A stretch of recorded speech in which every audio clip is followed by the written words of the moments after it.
My name is Nalu. Um, I started school roughly 10 years ago. I came to TRiO. I came out of jail and I went to treatment. I met a lady at treatment that pointed me to Sarah Akina. She was a pipeline coordinator for TRiO, and she got me to go to school. And when I showed up at school, I come from a background where I didn't trust anyone, and I thought everybody wanted something from me, so I would stay to myself. I still lived in a clean and sober house, and I came to school and I found nice people, and it was better than my clean and sober house, because my clean and sober house, they were still in the life of drugs, and the conversation, my sounding boards in life were drug riddled and not where I was at the moment. I was trying to get away from that life, and when I came to TRiO, it was the students. It was beautiful. Like, people didn't bother me, and I was different but it didn't matter. Like, nobody prompted me to do anything, say anything, or even engage, right? And I started coming more, and then I met some friends here, and I help out. Like, I've always found a community here, and I found the support that I needed to continue to go to school. I got my AA, and TRiO taught me how to do my scholarships. They taught me how to engage in schoolwork, how to pay attention, and I'm ADD, right? So I had a hard time navigating life.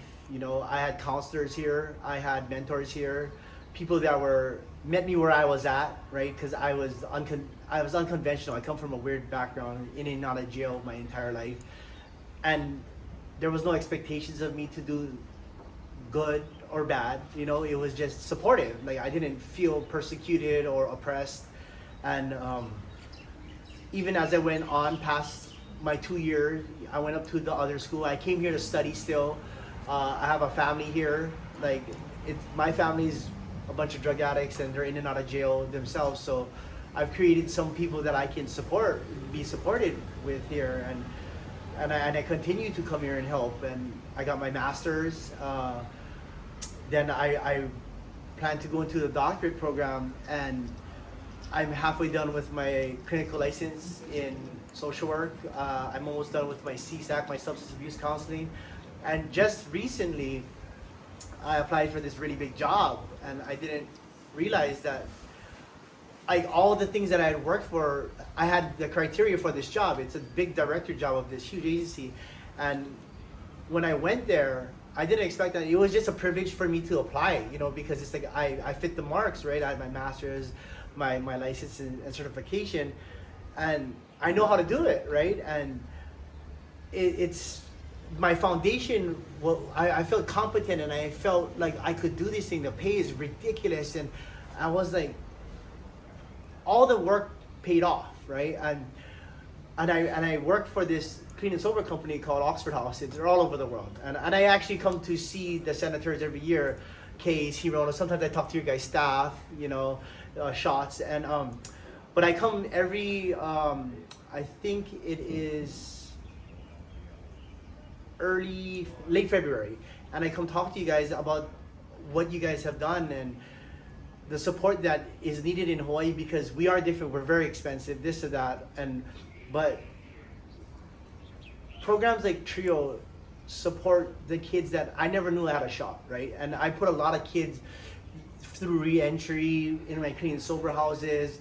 I see a lot of the kids that they did bad in school, and they come back to college because we don't really appreciate the opportunity of school in the beginning. We mess it up, and we get to come to a place like this, and we're not judged. Like, when I go to the big other universities and stuff, like, I feel like if you're not a senior from high school, then you're kind of weird, because you're just like an old dude on campus. Like, over here, it's like that's the norm, like, and it's very inclusive, and the young kids, they make us feel very welcome. There's a bunch of the scope of people at school here it's crazy.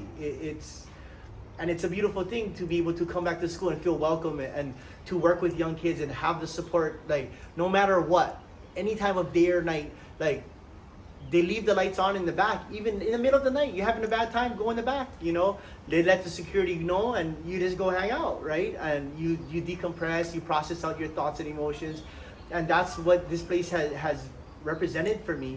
It's a safe place, right?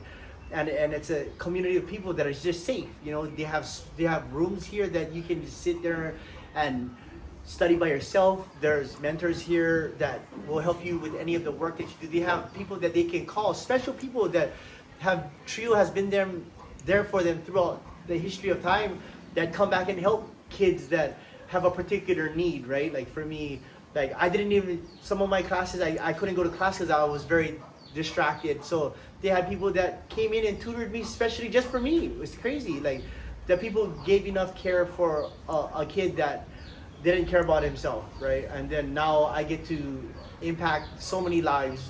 Like I have an AA meeting here on Wednesdays because they let me have that, right? And they've created a safe space for so many kids like me. It's not just me that can pursue like things that weren't even imaginable, right? I could never imagine this life and that's why I come back over here. I'll do whatever these people ask of me because they did whatever I asked of them when I needed. So I will continue to do so. And yeah, I hope that this thing has some kind of impact because it's terrifying. So. Do you want them to cut the funding now? That's just a silly question, you know. Like I always thought that these places should be.